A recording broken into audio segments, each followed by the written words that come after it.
Good night everyone. দেখো, মঙ্গলবারের খাবারটা একটু কষ্টই হয়ে যায় বলতে গেলে, কারণ মঙ্গলবারটা আমি পালি। আর সকালে লুচি খেয়েছি, রাত্রে আর গ্যাজগেজানি লুচি খেতে ভালো লাগছে না, আর রুটিটা পোড়া পোড়া তো খাই না, আর ভাতও খাই না, সেহেতু কী খাবো ভাবছিলাম। তো রাত্রে ঘুগনি বানালাম ছোলার, মানে এটা কিছু বেশি কিছু দিইনি, ছোলাটা সিদ্ধ করে আর ওটাই টমেটো, কাঁচা লঙ্কা, তারপরে একটু আদা গ্রেট করে দিয়েছিলাম, আর তারপর উপর থেকে ঘি দিয়ে আর নামিয়ে দিয়েছি। তো গরম গরম এই ছোলা সিদ্ধটাই ভালো লাগছে, এটাই খেয়ে আজকে রাত্রে ডিনার সারবো, কারণ আর কত লুচি খাবো, লুচি খেতে ভালো লাগছে না। তো চলো, টাটা, গুড নাইট।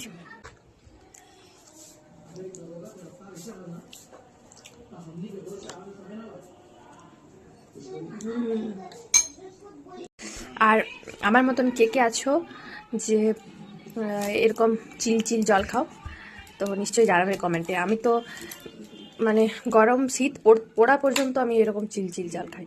ঠান্ডাতে খেতে দেয় না, বাড়িতে বকে, রাখে না ফ্রিজে বোতল বলে, না না ছাড়া আমি ঠান্ডা জল, মানে এটা আমার জীবন।